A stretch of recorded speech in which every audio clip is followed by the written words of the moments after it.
자, 오늘 말씀 우리가 에베소서 계속 보고 있는데요. 에베소서 5장 22절부터 33절입니다.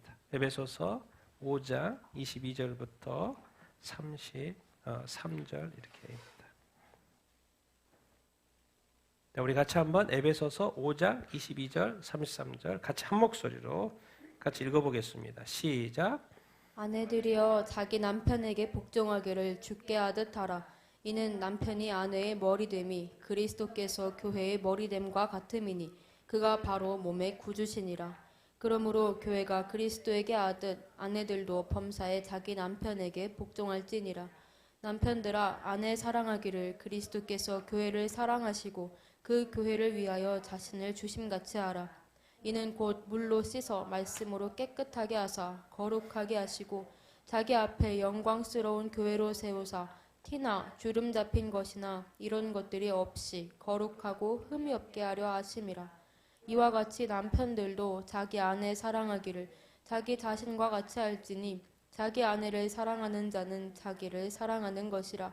누구든지 언제나 자기 육체를 미워하지 않고 오직 양육하여 보호하기를 그리스도께서 교회가 함과 같이 하나니 우리는 그 몸의 지체임이라. 그러므로 사람이 부모를 떠나 그의 아내와 합하여 그 둘이 한 육체가 될지니 이 비밀이 크도다. 나는 그리스도와 교회에 대하여 말하노라. 그러나 너희도 각각 자기의 아내 사랑하기를 자신같이 하고 아내도 자기 남편을 존경하라. 아멘. 아멘. 우리 오늘 말씀 제목 같이 한번 읽어보겠습니다. 시작. 그리스도와 교회의 모형, 부부입니다. 부부. 왜 이 땅에 결혼 제도라는 게 있고 왜 따로따로 살지 않고 결혼이라는 어떤 이 법적인 이런 것을 만들어 놨을까? 왜 이 땅에는 남편과 아내라는 이 부부 관계, 법적인 관계죠. 우리가 사회에 나가서 만나는 지나가는 사람 말고 왜 자꾸 법적으로 묶어지? 이유가 있는 거죠. 예수님하고 묶어져야 돼요. 예수님과 법적인 부부가 돼야 되는 것이죠. 그것에 대한 어떤 모형.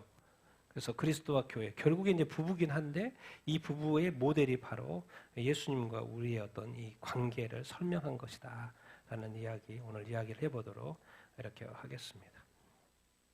자, 우리 에베소서, 오늘 이제 계속해서 4, 5, 6이니까 우리가 5장 이제 22절부터 이렇게 보지 않습니까? 지난주까지는 그리스도인의 삶에 대해서 이제 개인의 삶을 빛된 자녀가 됐으니까 어둠에서 빛된 자녀가 됐으니까 이제 빛된 자녀로서 성도로서의 합당한 삶을 살아야 된다는 걸 말했고 이제는 그리스도인의 어떤 가정에 대해서 가르쳐 이렇게 주고 이렇게 있습니다. 개인이 예수 믿고 잘 사는 것도 중요한데 왜 이 땅에 가정이라는 모델이 이 땅에 이렇게 있는 것인가 그런 이야기 오늘 하게 이렇게 될 것입니다. 그래서 지난주과 우리 같이 한번 복습해보고 가십시다. 자, 그러므로 5장이었죠? 너희는 어떻게 행할지 주의 깊게 살펴. 어리석은 자와 같이 되지 말고 어떠한 자가 되라? 어리석은 자하고 반대말? 지혜로운 자의 지혜를 계속 말하고 있습니다. 지혜. 그냥 사는 게 아닙니다. 지혜롭게 살고 올바른 선택을 하면서 살아야 되죠. 지혜로운 자가 되라. 세월을 아끼라. 때가 악하다. 술 취하지 말라. 이는 방탕한 것이니 오직 뭐의 충만함을 받으라? 성령의 충만함을 받으라. 그리고 예수 믿으면 성령의 충만. 두 번째 서로 화답하고 또 너희의 무엇으로 주께 노래하고 찬송하며? 마음으로. 그렇죠. 마음으로. 너희의 마음으로. 왜? 하나님이 영이시니까 이제 예배 두 번째 예배입니다. 예배를 잊어버리면 안 돼요. 너희의 마음으로 영이신 하나님을 영과 진리로 마음으로 정성을 다하여 주께 노래하고 찬송하고. 세 번째 범사에 우리 주 예수 그리스도 이름으로 항상 하나님 아버지께 뭐하고? 감사하고. 예수 그리스도를 통해서 우리가 구원을 이렇게 받았잖아요. 그러니까 그 예수 그리스도 이름으로 항상. 근데 그 모든 기획자가 누군 거예요? 하나님 아버지. 그러니까 그것을 이루신 하나님께 우리가 뭐하며 살자? 감사하면서 살자. 예배하고 이 감사. 그리고 네 번째, 그리스도를 경외한다면, 그리스도를 사랑한다면, 예수 그리스도를 사랑한다면, 경외한다면 피차 뭐해라? 복종해라. 피차 복종해라. 이제 예수님만 바라보지 말고 예수님이 진짜 감사하다면 이제 서로 복종하면서 서로 이제 사랑하면서 살아가야 한다라는 그 이야기. 이게 바로 빛된 어두움에서 빛의 자녀가 돼서 살아가야 될 그런 어떤 태도. 성령의 충만, 하나님을 예배하는 거, 또 하나님께 감사하는 거, 또 그리고 서로 복종하며 서로 사랑하면서 사는 거. 지난주 말씀이었고, 우리가 이제 오늘 말씀 들어가기 전에 여러분 이 땅에서 이 절대적인 가치, 이 세상은 지금 상대적인 시대고 혼합주의 시대이기 때문에 이 절대적인 가치가 사라져 가고 있는 시대 이렇게입니다. 우리가 이 먹는 거 피할 수 없죠. 그리고 돈 없이 이 세상에 살 수가 없잖아요. 그리고 성, 이 세 가지는 우리가 피할 수 없어요. 하나님도 이 땅에서 구약에 이스라엘 백성을 딱 구원하시고 나서 뭘 주셨어요? 율법을 주신 이유가 뭐겠어요? 딴 거 없어요. 가나안 땅에 들어갈 때인데 그 가나안 땅에 이 문화가 어마어마하게 타락했다는 거예요. 이방 민족들의 가나안 땅. 도대체 내 가나안 땅에 있는 아모리 족속 내가 왜 이 멸망시키는 줄 아니? 왜 내가 가나안 땅을 너희한테 선물로 주는 줄 아니? 이스라엘 백성한테. 왜? 거기가 너무 타락했다는 거예요. 그 중에 오늘 이제 결혼과 관련 가정이기 때문에 먹는 거 돈은 빼고 일단 성에 대해서 이 가나안 땅의 이 종교와 관련해서 이 성의 어떤 문란함 상상 초월이라는 거예요. 그러니까 하나님이 이제 자꾸 율법으로 정하시는 거예요. 우리가 이제 일부 일처제를 이렇게 우리 기독교는 추구하지 않습니까? 그런데 다른 데 갔더니 뭐가 많아요? 일부 타처제가 많아요. 그리고 왜 하나님은 11계명에 이 7계명에 이런 단어를 쓰셨을까요? 간음하지 말라. 왜 이것을 아예 명령으로 딱 박아놓고 이거 절대적인 명령, 하나님 명령으로 박아놓고 그리고 그것을 어기면 범죄가 된다고 말씀을 하셨을까요? 왜 하나님은 이렇게 자유롭게 살도록 자기가 원하는 대로 살도록 하지 않고 왜 구원한 이스라엘 백성에게 율법이라는 딱딱한 율법 또 이렇게 배워야 되는 율법, 그리고 또 지켜야 되는 율법, 이게 뭔가 내 삶을 자유를 뭔가 얽매인 듯한 절제시키는 이 율법 왜 주셨을까요? 그렇게 하지 않으면 이 명령이 없으면요, 이스라엘 백성들 다 이 성 하나만 해도 이 한 가지 주제만 해도 엄청나게 타락한 삶을 살 수 있기 때문에 하나님의 거룩, 하나님의 의가 완전히 손실되는 그러한 삶, 그야말로 구원받았지만 가나안 땅에 살면서 타락한 가나안 사람들처럼 살 수 있다는 것을 하나님은 너무나도 잘 알고 있어요. 그리고 아직은 우리가 구원을 받았지만, 예수 믿고 구원 받았지만 아직 구원이 완성되지 않은 단계, 우리가 아직 천국에 들어가지 않는 단계, 여전히 이 땅에서 살고 있지 않습니까? 근데 이 땅은 타락한 세상이잖아요. 그렇기 때문에 이 자동으로 타락으로 갈 수밖에 없는 이 세상의 어떤 문화 속에 하나님이 이 말씀을 주시는 것은 이게 이쪽이 거룩인데 이제 의인이 됐고 거룩한 사람이 되었는데 이쪽으로 가지 않도록 절대적으로 명령하는 거예요. 만약에 이 절대성이 없으면 우리가 이 상대적인 문화에 살고 있잖아요. 맞습니까? 그러니까 우리는 또 하나님을 믿으면서도 상대적으로 사고방식으로 살 수밖에 없어요. 그것을 예방하는 거예요. 그래서 우리가 말씀을 보는 거예요. 말씀에 뭐라고 했는지, 왜 이 많은 율법 중에 10개로 10계명으로 요약을 했는데 그 중에 빼놓지 않고 이 단어를 썼을까요? 하나님은 그럴 줄 알고 계시는 거죠. 그래서 아예 하나님의 명령으로 못을 받은 거죠. 왜 그래요? 하나님이 사실은 에덴 동산을 만들었을 때, 아담과 하와를 만들었을 때 가정천국을 꿈꿨죠. 그래서 번성하고 너희들의 자녀들이 더 번성하고 전 세계에 퍼지고, 그래서 정말 이 세상이 뭐 에덴 동산이 에덴만이지만 너희 집에 에덴이지만은 그 자녀들이 다 에덴 동산으로 전 세계에서 살기를 바랬죠. 그런데 타락하는 바람에 문제가 이렇게 커졌어요. 왜? 하나님은 이 천국을 어떻게 표현할까? 에덴 동산으로 표현을 했는데 에덴 동산이 지금 타락을 했고 쫓겨난 상황이잖아요.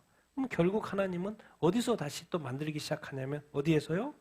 가정천국에서.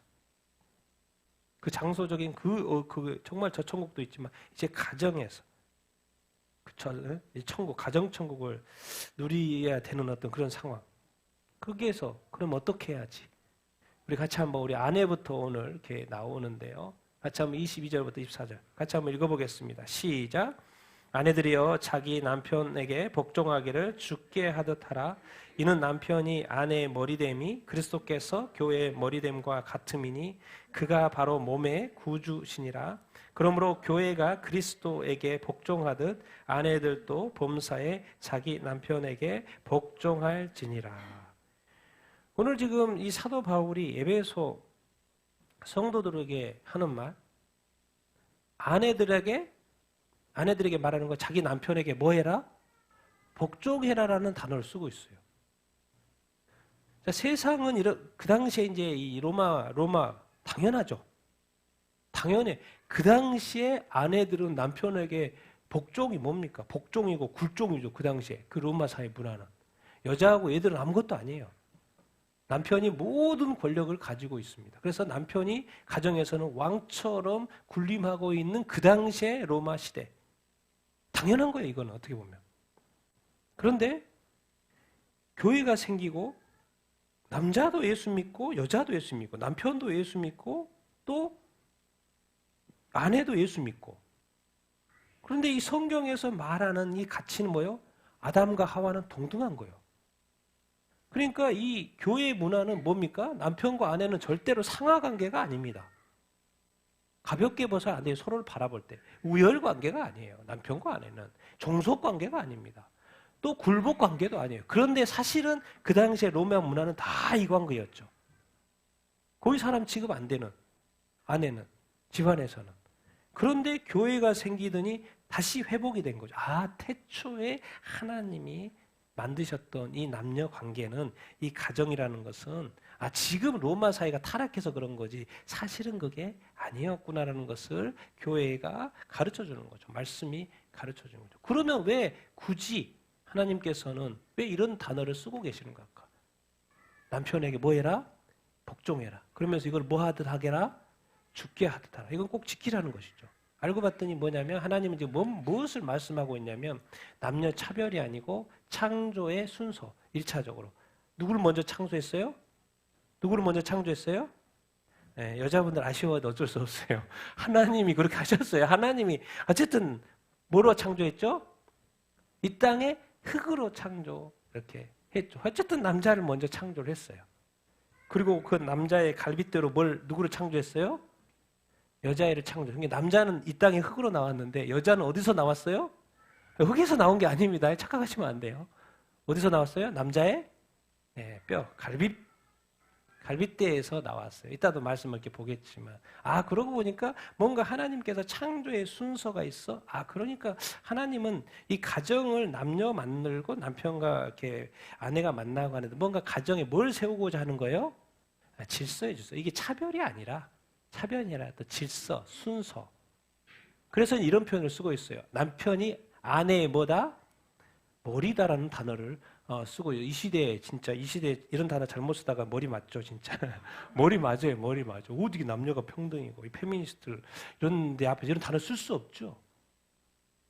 근데 성경은 그냥 말해요. 남편이 아내의 뭐다? 머리다. 그러면서 꼭 성경은 그리스도가 누구의 머리다? 어디의 머리다? 교회의 머리다. 그리스도도 머리다. 교회의 머리다. 그런 것처럼 남편은 아내의 머리다.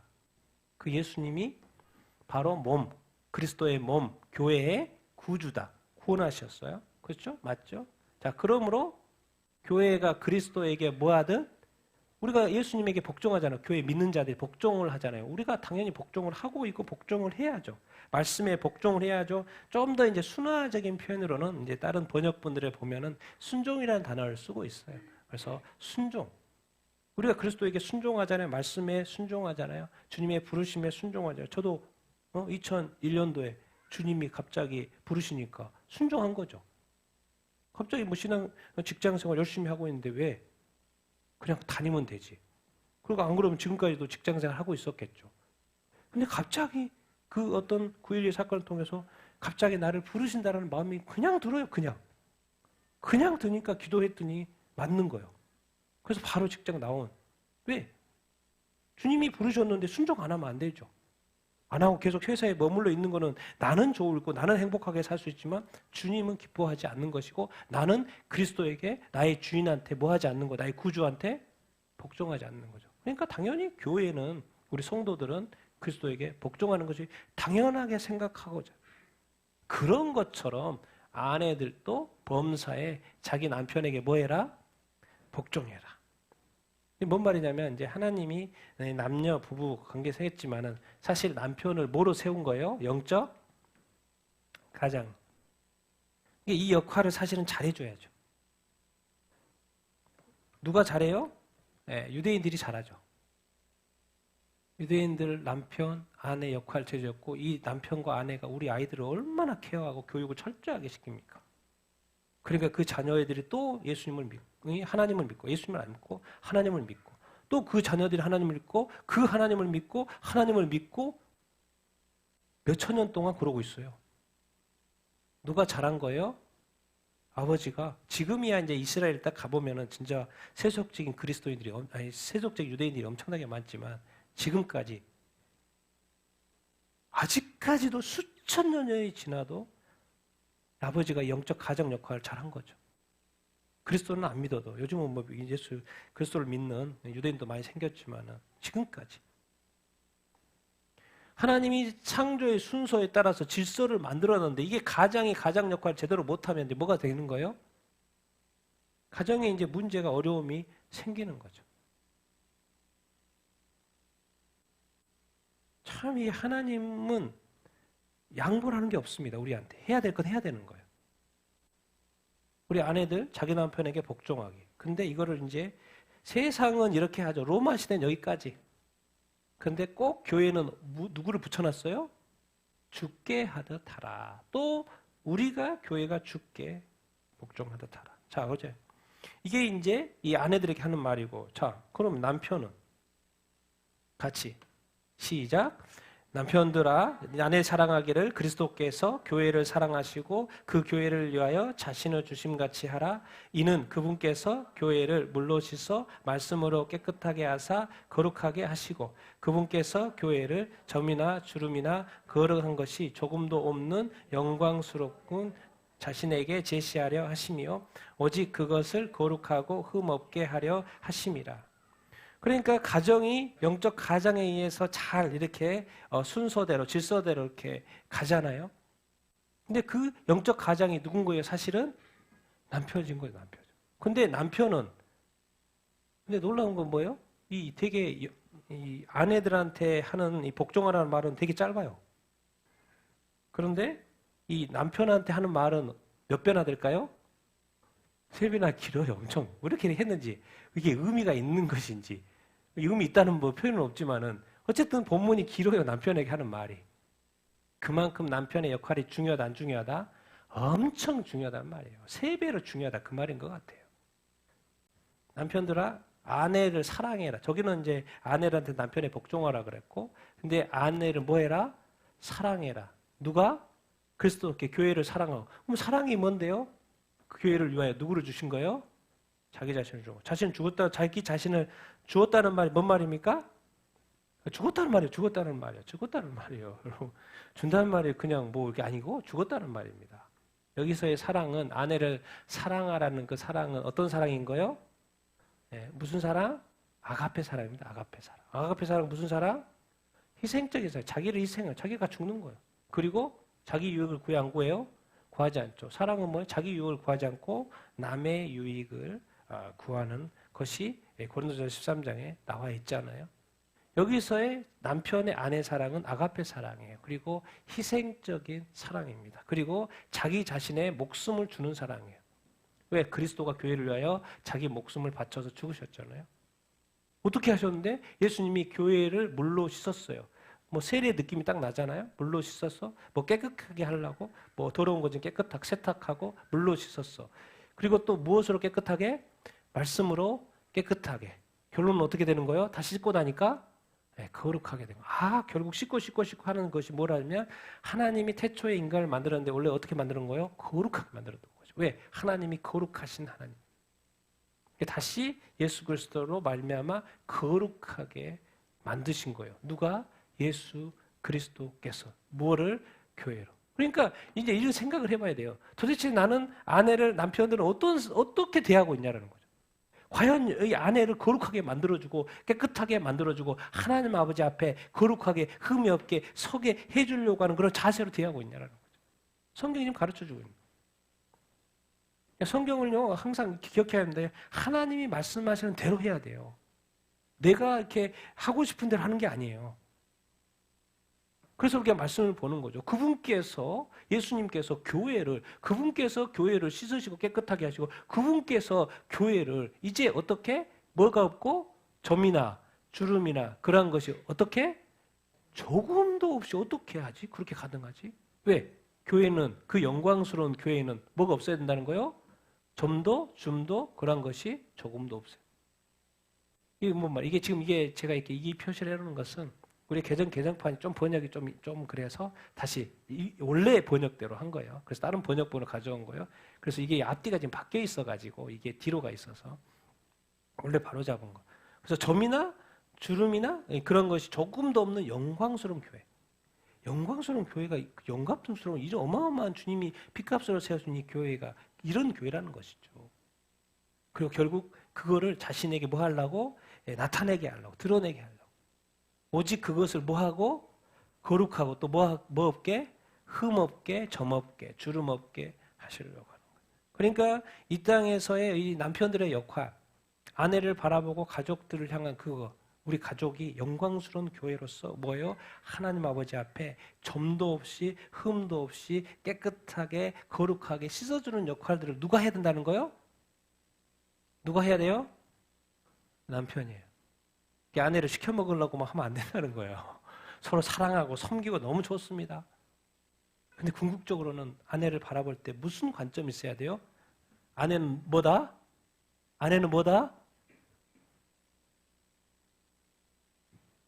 무서운 이야기죠, 지금. 아내를 지금 난 교회 갔다 왔는데 아내 집에 왔더니 교회가 또 있어. 이거 어떻게, 집이 어떻게, 교회가 또 있어. 그럼 어떻게 해야 돼? 어떻게 해야 돼요? 아내를 뭐 해야지? 아내를 사랑하는 거, 누구를 사랑하는 거, 뭐를 사랑하는 거요? 교회를 사랑하는 거. 그런 어떤 매칭 작업이 돼야 돼요. 그래야지 우리의 어떤 조심스러움이 생겨요. 얼마나 우리 주님이 이 땅에 공생의 3년 동안 사는데 조심조심 말 아끼고 뭐 아끼고 최대한 절제하고 최대한 하나님의 교회에 하나님의 나라에 흠이 없게 점 없게 단 1%라도 점이 없게 흠이 없게 하시려고 얼마나 다양한 사람들을 예수님이 대하면서 말을 조심하고 행동을 조심하고 왜? 내가 한마디 잘못하면 하나님의 나라가 무너지고 교회가 앞으로 세울 교회가 뭐 흠집이 생기기 때문에 그걸 얼마나 조심했어요. 오히려 뭐 조심합니까? 예수님 어떻게 섬겼습니까? 누구의 발을 시켰어요? 그 당시의 문화는 당연히 제자들이 주님의 발을 시키는 게 맞죠. 근데 완전히 뒤집어지는 행동을 하는 거예요. 그렇죠? 제가 전에 말씀드렸죠? 스리랑카 행사하는데 스리랑카 형제들로 하여금 내 발을 씻으라고 그럴 때 뒤집어졌죠. 다 못한다고. 왜요? 그 당시의 문화는요. 자기네들이 스님의 발은 씻어도 어떻게 스님이 자기 발을 씻는다는 걸 상상을 못하죠. 뒤집어질 일이죠. 어떻게 부모가 자기 자녀 발을 씻어요. 뒤집어질 일이죠. 스님이 어떻게 자기 발을 씻어요? 있을 수 없는 일이에요. 개벽이 되지 않는 있을 수 없는 일. 그런데 그거를 우리가 아무 생각 없이 그냥 우리 세족지 하는 대로 그냥 했던 거야. 미처 깊이 생각하지 못하고. 우리는 또 섬기기 위해서. 그런데 자기네들이 자리를 안 앉는 거예요. 자리를 안 앉아요. 지금까지는 그런 생각 자체를 해보지 못했다. 그런 일이 있었어요. 그런데 우리 주님이 누구의 발을 씻겨주는 거예요? 제자요. 이 말이 뭐예요? 주님이 남편이 아내의 발을 씻겨줄 수 있냐는 거죠. 뭐로써? 아니 뭐 아내도 아내지만은 뭐 여자도 여자지만 뭐로써? 교로서. 끊임없이 지켜야 됩니다. 가정을 거룩하고 흠이 없는 교회로 만들어 가게끔. 근데 그 역할이 누구한테 주어졌다라는 거예요? 남편에게 주어졌다라는 거예요. 그러니까 우리는 단순히 이 가정이 하나의 어떤 남녀가 하나 모여서 사는 어떤 가정의 형태인 것 같지만은 알고 봤더니 어떻게 보면 또 하나의 뭐인 거예요? 교회의 모델인 거죠. 교회의 모델인. 그래서 뭐 남편이 아내 사랑하는 단어에 뭐 이렇게 영광스러운 교회, 이 어마어마한 교회 이름을 이렇게 붙여놨지? 정말 놀랍지 않습니까? 아니 이렇게까지 주님 안 하셔도 되는데 그냥 교회 따로 가정 따로 이렇게 분리해서 자꾸 하시지 왜 그걸 자꾸 합치셔요? 우리는 우리 편하게 살고 싶기 때문에 이것 따로 자꾸 분리하기를 원하시는데 우리 주님은 그렇지 않다는 거예요. 주님이 해야 될 것은 영광 받으시는 것인데 3년 동안 늘 했던 것은 제자들의 발을 씻기려고 했던 그런 삶. 왜 이렇게 살아야 되는지 모르겠죠. 인생이라는 건 이렇게 사는 것인가? 인간이 산다는 건 꼭 이렇게 살아야 되는 것인가? 그런지는 모르겠어요. 왜 세상 사람들처럼 그 당시에 로마 문화처럼 그렇게 살면 안 되나? 우리 가정도 뭐 저 가정보다 뭐 왜 이렇게 살면 안 되나? 자유롭게 살면 안 되나?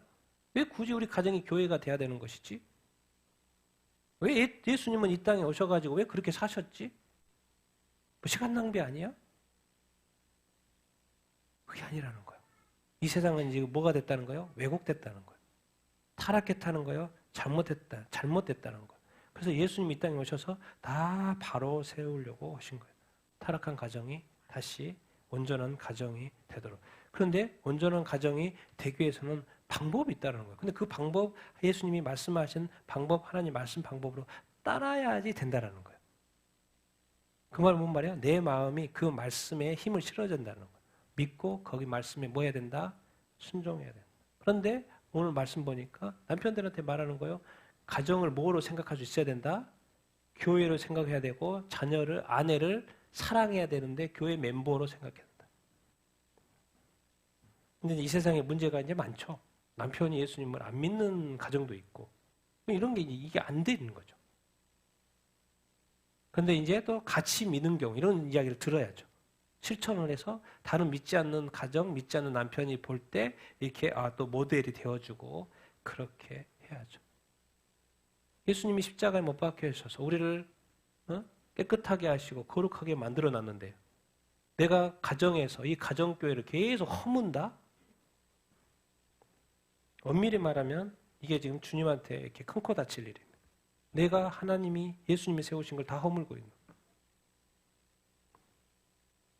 그래서 좀 더 이해하기 쉽게 아내 사랑하면 상대방으로 자꾸 생각하니까 더 구체적으로 설명을 해줍니다. 28절, 30절 읽겠습니다. 시작. 이와 같이 남편들도 자기 아내 사랑하기를 자기 자신과 같이 할지니 자기 아내를 사랑하는 자는 자기를 사랑하는 것이라. 누구든지 언제나 자기 육체를 미워하지 않고 오직 양육하여 보호하기를 그리스도께서 교회에게 함과 같이 하나니 이는 우리가 그 몸의 지체임이라. 아멘. 우리 개혁 성경에 이제 이는이 없는데 사실 이것은 이 말씀에 이어지는 표현에서 이는을 다른 번역에는 있습니다. 있으면 이렇게 쉽게 이해가 되죠. 안 그러면 따로 이해할 수 있으니까 제가 그냥 이는 넣어서 이렇게 하는 어떤 것이고. 그래서 남편들한테 이렇게 말하는 것입니다. 아내 사랑하는 것은 결국 누구 사랑이다? 누구 사랑이다? 자기 사랑이라는 거. 그러니까 아내를 사랑하는 것은 자기를 사랑하는 것이다.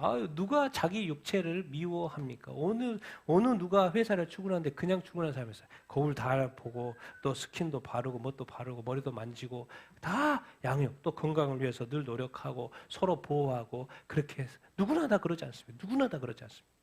그런데 누가 그렇게 했다는 거요? 그리스도께서 교회에게 그렇게 늘 케어했다는 거예요. 잘 케어했다는 거예요. 제자들 잘 케어했다는 거예요. 왜? 우리가 누구예요? 예수님의 뭐기 때문에? 몸의 지체이기 때문에. 왜? 예수님은 뭐예요? 교회의 머리. 우리는 그 몸에 또 우리 각각은 또 지체. 그러니까 당연히 예수님이 우리를 위해 죽으셨을 뿐만 아니라 우리 교회를 위해서 하실 모든 헌신들을 다 하셨다라는 거예요. 그리고 알고 봤더니 도대체 왜 예수님은 자기 자신을 위해 살지 자기 자신을 위해서는 살지 않으시고 왜 그렇게 3년 동안 교회를 위해서만 사시고 또 교회를 위해서 자기 자신을 내주고 십자가에 못 박혀 죽으셨습니까? 알고 봤더니 예수님은 어떻게 생각했다는 거예요? 그 교회가 누구라고 생각했던 거예요? 자기 자신이라고 생각했다. 그러니까 자기가 그렇게 하는 것이 자신이 예수님이 그렇게 하시는 것이 당연했던 거예요. 우리는 왜 교회 예수님이 왜 뭔가 이렇게 왕도 될 만하고 높임 받을 만하고 뭔가 이렇게 섬김을 받을 만한데 예수님은 왜 항상 그렇게 뭔가 종된 삶을 살았지? 알고 봤더니 예수님도 교회의 사랑이었는데 예수님도 그것이 예수님 입장에서는 자기 사랑이었던 거예요. 좀 더 이해하기 쉽게. 도대체 남편들에게 자기 아내를 사랑하는 것이 무엇인지를 더 좀 이렇게 와닿게 설명해 주는 것이 바로 자기 자신처럼 여길 수 있어야 된다. 알고 봤더니 이 교회라는 것은 이 덩어리에 우리가 가정의 교회면 또 아내는 뭐가 되는 거요? 거기에 한 지체가 되는 거예요. 그러니까 우리는 서로 다르지만 한 몸인 거죠. 그러니까 아내 사랑은 또 자기 사랑하고 같이 연결되는 것을 그것을 이렇게 설명을 해주는 거예요. 그래서 아내 사랑은 자기 사랑이다. 그런 말을 이렇게 하는 거예요. 그러니까 우리가 이제 남편의 입장에서는 자기 아내를 사랑하는 것이 자기 자신을 사랑한다라는 생각이 있어야 돼요? 없어야 돼요? 있어야 되는 거죠.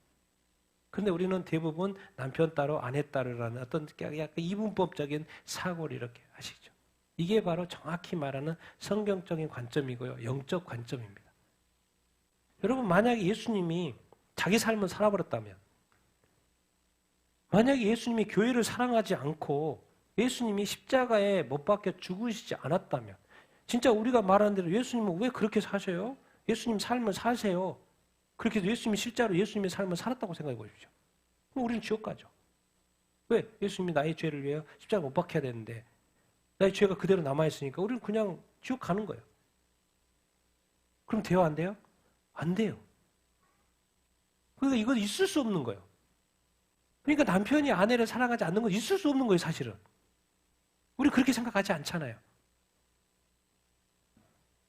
근데 예수님이 우리의 일을 위하여 십자가에 못 박혀 지시지 않았다면 이거는 이 세상에서 일어나지 말아야 될 일인 거죠. 근데 사실 예수님은 그대로 지셨죠. 왜? 우리를 사랑하니까. 왜? 우리가 예수님이 머리시고 우리가 교회의 몸이니까. 예수님이 그렇게 하신 거예요. 예수님이 십자가에 못 박혀 죽으시지 않아도 돼. 죄가 없으니까 죽으시지 않아도 되는데 십자가에 못 박혀 죽으신 것은 누구를 위해서 죽으신 거예요? 죄인된 우리를 위해서, 죄인된 교회를 위해서. 그러니까 우리가 지금 상대방을 바라볼 때 자꾸 죄가 있다고 하고 부족하다고 하고 연약하다는 거에 대해서 이상하게 생각하시면 안 돼요. 그것 때문에 죽는 거예요. 예수님이 교회가 죄가 있으니까 죽은 거죠. 의로우면 죽을 필요도 없죠. 우리가 서로에 대해서 부족한 부분을 우리가 발견할 수 있을 것입니다. 근데 그것 때문에 죽는 거예요. 그것 때문에 섬기는 거고 그것 때문에 사랑하는 거예요. 우리는 반대로 그것을 가지고 자꾸 지적하고 비판하고 비난하고 그렇게 하잖아요. 그런데 그게 세상 방식이라는 거예요. 근데 예수님은 다시 바로 세우기를 원하셔요. 근데 결국에는 이 성경 보십시오. 말씀이 남편은 아내 사랑, 또 아내는 이렇게 남편에게 복종하고 그런 이야기 하는 것 같죠? 네, 성경은 바로 넘어갑니다. 이게 도대체 왜 이렇게 해야 되는데? 그게 무슨 의미가 있는데? 그래서 창세기 태초의 말씀으로 돌아가죠. 31절 읽겠습니다. 시작. 그러므로 사람이 부모를 떠나 그의 아내와 합하여 그 둘이 한 육체가 될지니. 이게 우리 처음에 창세기 2장에 있는 인간이 타락하기 전 3장에 가기 전에 2장에 있는 이 말씀 그대로 가져왔습니다. 같이 읽겠습니다. 시작. 여호와 하나님이 이르시되 사람이 혼자 사는 것이 좋지 아니하니 내가 그를 위하여 돕는 배필을 지으리라. 여호와 하나님이 아담에게서 취하신 그 갈빗대로 여자를 만드시고 그를 아담에게로 이끌어 오시니 아담이 이르되 이는 내 뼈 중에 뼈요 살 중에 살이라. 이것을 남자에게서 취하였은즉 여자라 부르리라. 이러므로 남자가 부모를 떠나 그의 아내를 합하여 한 몸이 이룰지니라. 이 말씀을 갑자기 가정 이야기를 하면서 에베소서 태초의 말씀. 왜 하나님이 왜 남자와 여자를 만들었는지. 하나님께서 혼자 사는 것이 좋지 않아. 그래서 돕는 배필로 아담에게서 취했어요. 아담은 흙으로 만든 게 아니에요. 아담은 뭐로 만들었다고요? 하와는 뭐로 만들었어요? 아담에게서 취한 갈비뼈. 그러니까 자기 갈비뼈로 만들었으니까 당연히 뭐라 그래요? 내 뼈 중에 뼈요, 살 중에 살. 자기 거라는 거 자기 거. 왜? 자기 거에서 나왔으니까. 자기 몸에서 나왔으니까. 그걸 하나님이 갈빗대로 여자를 만들어서 아담에게 이끌어왔으니까 내 뼈 중에 뼈요, 살 중에 살요. 뼈로 만들었잖아요. 뼈로 만들었잖아요. 그러니까 남자에게서 취하였은즉 뭐라 한다? 여자. 그러니까 이 땅에 흙으로 아담을 창조하셨고 이 아담의 창조한 그 아담의 갈빗대 속에서 여자를 빼요. 그러니까 뭔지 모르게 남자와 여자는 하나인 거예요. 원래부터 하나인 거예요. 원래부터 하나니까 하나님께서 뭘 시키는 거예요? 결혼을 시키는 거예요. 부부를 이렇게 만들어 놓은 거예요. 그래서 말씀도 남자가 부모를 떠나서 그의 아내와 뭐 하라 그랬어요? 합한 거예요. 이게 명령이 아니에요? 도대체 왜 합해야 되는데? 그냥 따로따로 살면 안 돼요? 요즘처럼 그냥 따로따로 살면 안 되나요? 합하라 그랬어요. 그럼 뭐가 된다는 거예요? 한 몸. 뭐가 합하는 이유는 뭐예요? 하나라는 것을 표시하는 거예요. 하나라는 거. 그러면 도대체 사람이 부모를 떠나 그의 아내와 합하여 한 육체가 되고 한 몸이 되는 이것이 도대체 지금도 많은 사람들이 결혼하고 남편과 아내 도대체 이게 뭔 이야기예요? 뭔 이야기예요? 이제야 푸는 거죠. 수천 년이 지난 다음에 푸는 거죠. 이걸 뭐로 푸는 거예요? 교회로 푸는 거죠. 같이 읽겠습니다. 시작. 이 비밀이 크도다. 나는 그리스도와 교회에 대하여 말하노라. 태초에 했던 이 남녀를 짝지었던 그것의 의미가 뭐였냐면 우리가 천국 가면 결혼해요? 안 해요? 안 합니다. 예수님 말씀하셨어요. 부활한 이후부터는 결혼 안 해요. 천사와 같이 영원히 따로따로 사는 거예요. 결혼이라는 건 더 이상 없어요. 왜? 영원하기 때문에 번식이라는 게 필요가 없잖아요. 지금 이 땅에서는 낳고 해서 번식을 하는 이 세상인데 이 천국은 뭐요? 영원한 세상. 지옥도 영원한 세상. 그러니까 번식이 필요 없어요. 그 자체가 영원이 되는 거예요. 그럼 도대체 이 영혼의 세계를 가기 전에 이 땅에서의 이 모형 남편, 아내 이야기했더니 결국에는 그리스도와 누구? 교회. 이 교회에 설명하려고 교회에 설명하려고 우리도 한 번 더 마태복음 16장의 교회에 대한 이야기 같이 읽겠습니다. 시작. 시몬 베드로가 대답하여 이르되 주는 그리스도시요 살아계신 하나님의 아들이시니라. 예수께서 대답하여 이르시되 바요나 시몬아 내가 복이 있도다. 이를 내게 알게 한 이는 하늘에 계신 내 아버지이시니라. 또 내가 내게 이르노니 너는 베드로라. 내가 이 반석 위에 내 교회를 세우리니 음부의 권세가 이기지 못하리라. 내가 천국 열쇠를 내게 주리니 내가 땅에서 무엇이든지 매면 하늘에서도 매일 것이요 내가 땅에서 무엇이든지 풀면 하늘에서도 풀리리라. 지금 교회 이야기하니까 교회에 처음 예수님이 언급한 시몬 베드로 제자 예수가 그리스도라는 거 인정해야 되고 하나님의 아들이라는 거를 인정을 해야 돼요. 여러분 진짜 예수님이 이런 단어를 쓰셨어요. 예수님이 이 시몬한테 말해요. 바요나 시몬아 말해요. 내가 뭐가 있다? 복이 있다. 그러니까 이거 이제 구약에서는 뭐였어요? 내가 복을 준다. 그러면서 번성하는 게 복이었어요. 근데 신약으로 딱 넘어오더니 이게 복이에요. 이게 복. 이게 뭔지 복. 무슨 복이에요? 하늘에 계신 하나님의 아버지께서 알게 하시는 복이에요. 깨닫게 하시는 복이에요. 누구요? 예수 그리스도가 누구시라는 거? 메시아, 그리스도라는 거. 그 구약에 예언했던 메시아. 그리고 살아계신 누구의 아들? 하나님의 아들이라는 이것을 아는 것이 진짜 복이라는 거예요. 여러분 그래서 여러분 알게 될 겁니다. 나중엔 진짜 알게 될 거예요. 예수 믿는 거 진짜 복이랬다고. 그리고 이 땅에서 이 구약에서 말했던 수많은 복들도 복인데 그런 복도 누려야 되겠지만 예수 믿는 복이 뭐예요? 최고의 복이라는 것을 나중에 우리가 천국에 이르렀을 때 알게 돼요. 그래서 예수님이 이 단어를 썼구나. 그것은 다 하나님의 계획이었구나. 하나님의 계획에 의해서 예수 그리스도가 메시아로 이 땅에 하나님의 아들로 이 땅에 오신 거구나. 그러면 우리는 어떻게 해? 예수님이 뭐를 세워준 거예요? 뭘 세워줬어요? 이 땅에? 교회를 세워. 그럼 도대체 왜 교회를 세워요? 그냥 안 세우면 안 되나요? 교회는 꼭 필요해요? 없어지면 안 되나요? 요즘에 많은 어떤 분들이 그러시더라고. 교회 가면 안 된다고. 요즘에는 다 타락했고 다 배도했고 그래가지고 교회 가면 안 돼. 그래서 가정교회로 하시더라고. 다 나와야 되는데 그럼 다 지옥 간다고. 왜? 맞죠? WCC 이런 복잡한 게 많이 있으니까. 그래서 교회 다 나가야 된대.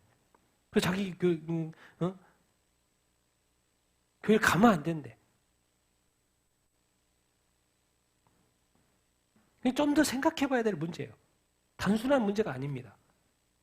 예수님이 세우신 이 교회, 그리고 이 땅에 있습니다. 근데 도대체 왜 교회를 세우시는데요? 누구하고 싸우려고? 음부의 권세, 사탄의 권세, 이 죽음의 권세하고 싸워야죠. 우리는 자꾸 어느 순간부터 교회끼리 싸우고 있어요. 우리가 싸울 대상은 누군가요? 음부의 권세, 마귀의 권세. 도대체 왜 가정을 지켜야 합니까? 왜 교회를 지켜야 합니까? 나중에는 보십시오. 진짜 음부의 권세가 나중에는 지금 다른 핍박받는 나라의 교회들처럼 진짜 총 들고 들어와요, 교회. 예배 드리면 잡아가요. 그런 시대가 옵니다. 그게 바로 적그리스도 시대. 우리의 교회, 우리 자꾸 우리끼리 싸우면 안 돼요. 우리는 서로 보호해야 되고 지켜야 되고. 누구하고 싸워야 돼요? 제발 우리의 적은 이 마귀라는 것을 늘 기억해야 돼요.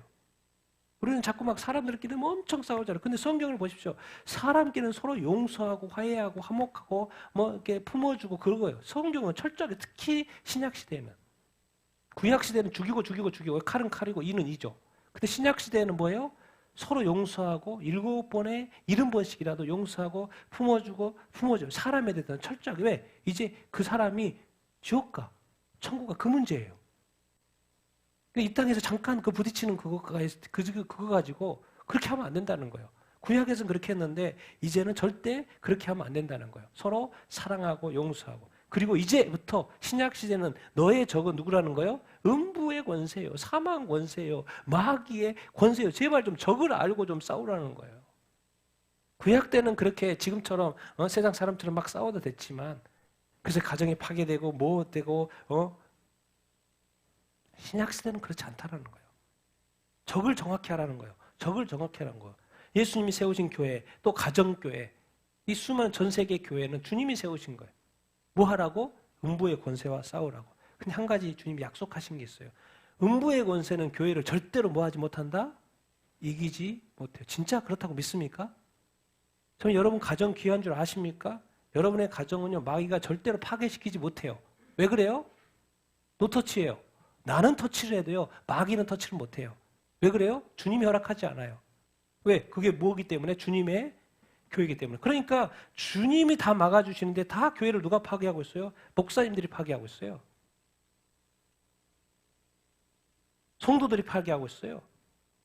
남편과 아내들이 다 파괴하고 있어요. 마귀는 손도 못 대게 주님이 다 하고 있는데 절대로 이기지 못한다고 돼 있어요. 근데 우리가 마귀의 통로가 되고 그렇게 되면 되겠습니까?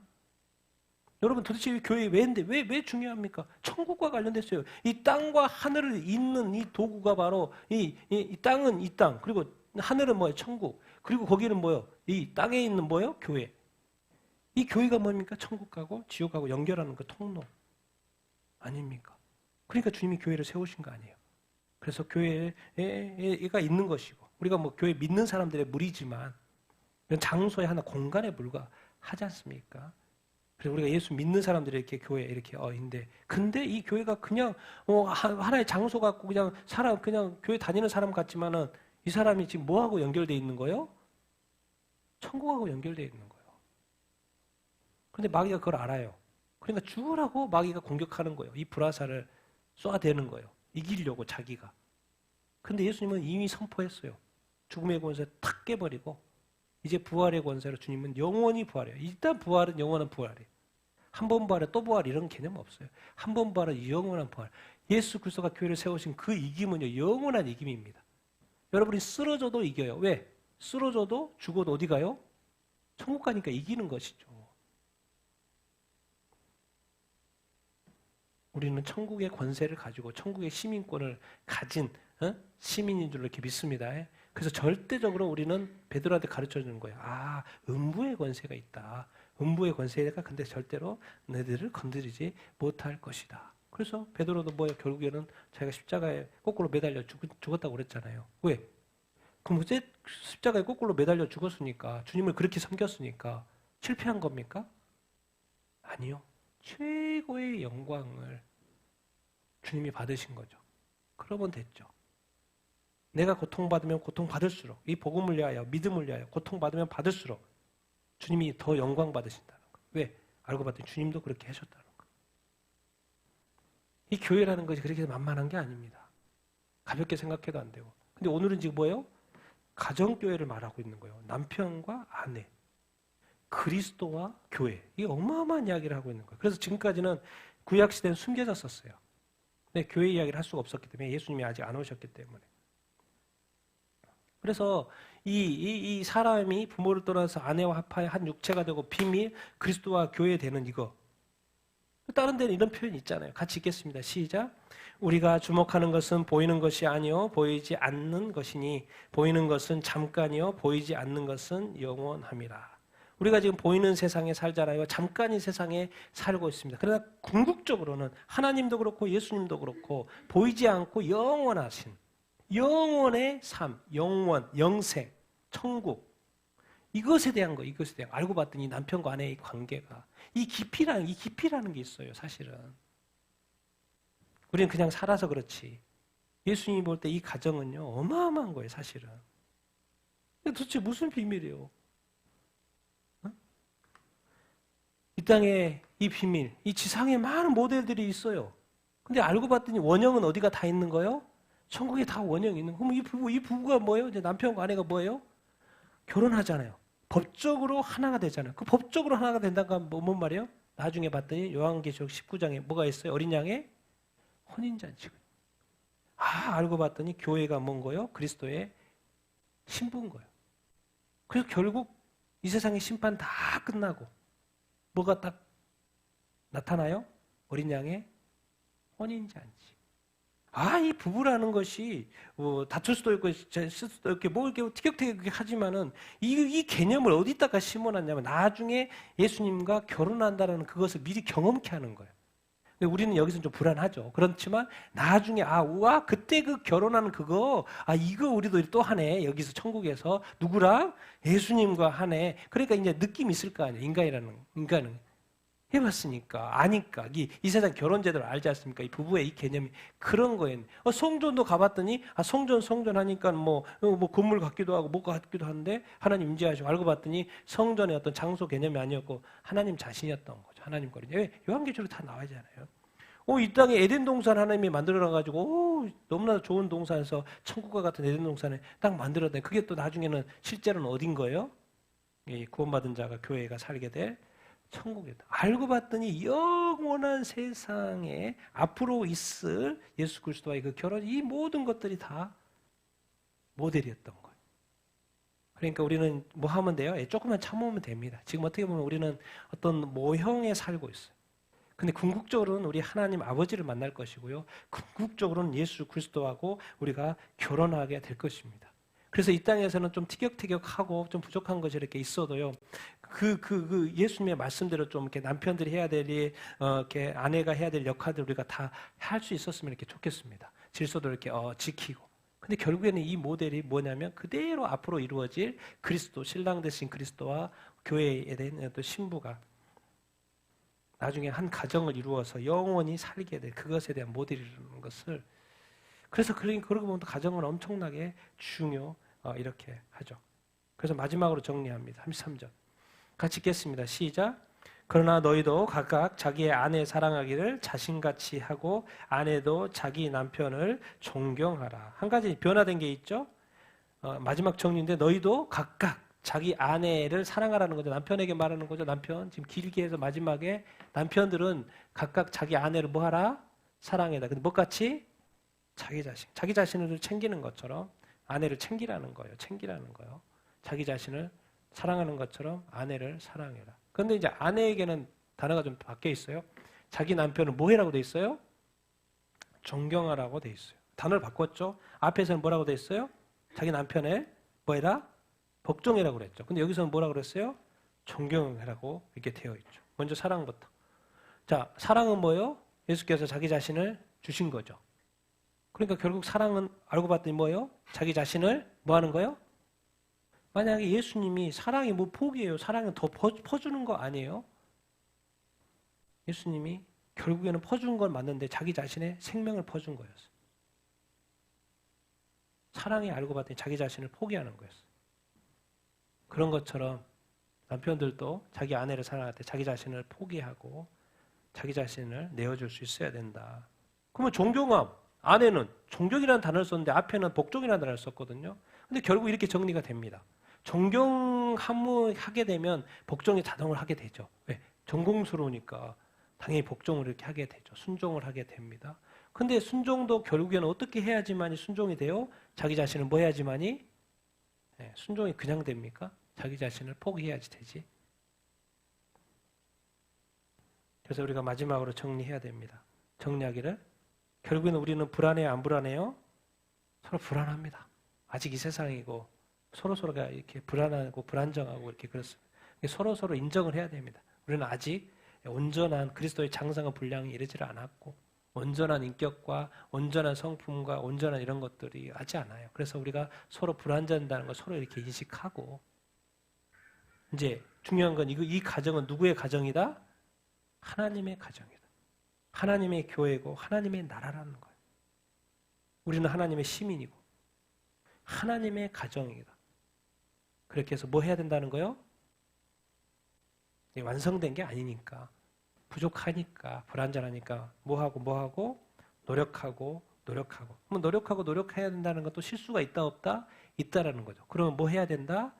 용서하고 다시 품어주고 왜? 이것이 뭐니까? 가정 교회니까 하나님의 교회, 주님의 교회니까 예수님이 하나님이 예수 그리스도를 통해서 세우신 가정 교회니까.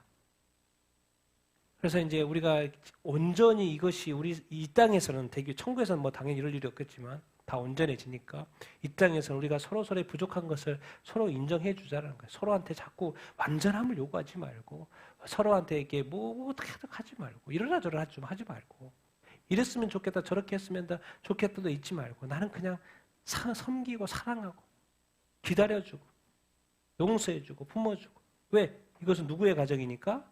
나의 가정이 아니고 누구의 가정? 하나님의 가정이니까. 나는 그래서 죽을 때까지 뭐 하는 거요? 노력하고 무슨 노력이요?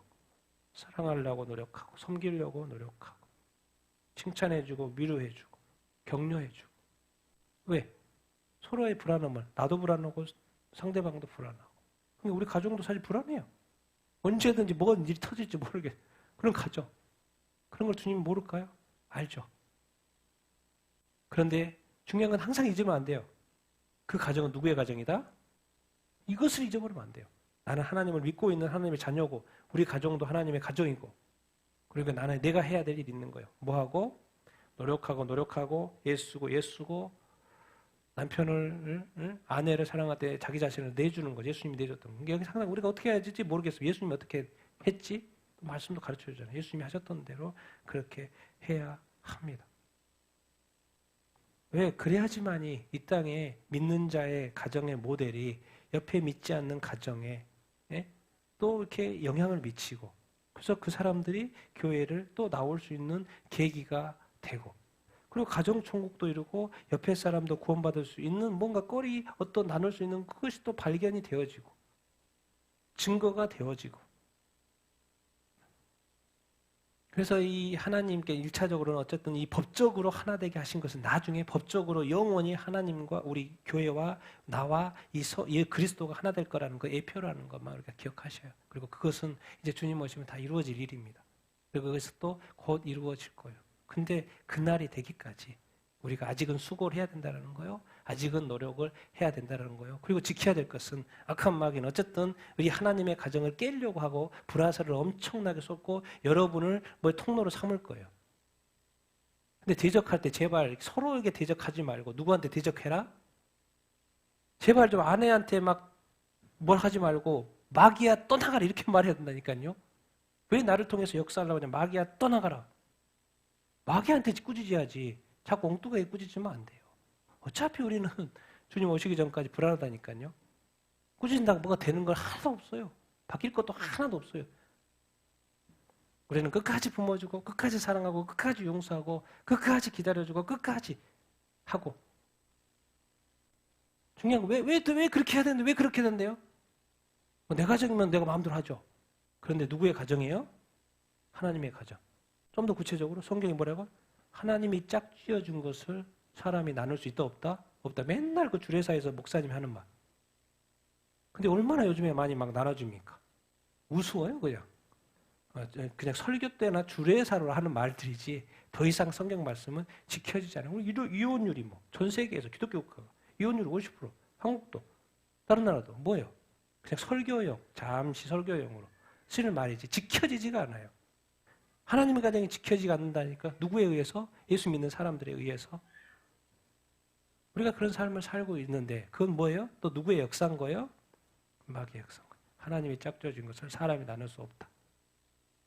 이혼 중소 말하잖아요. 원래는 아니었다, 구약에. 이혼 중소 써주는 거 아니었다. 하도 그러니까 내가 써줬다. 신약에서는 그거 아니다. 다시 바로잡죠.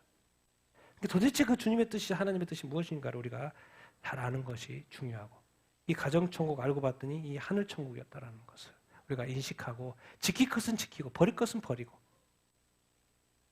그러나 한 가지 우리가 불완전한 것을 인정하자라는 거예요.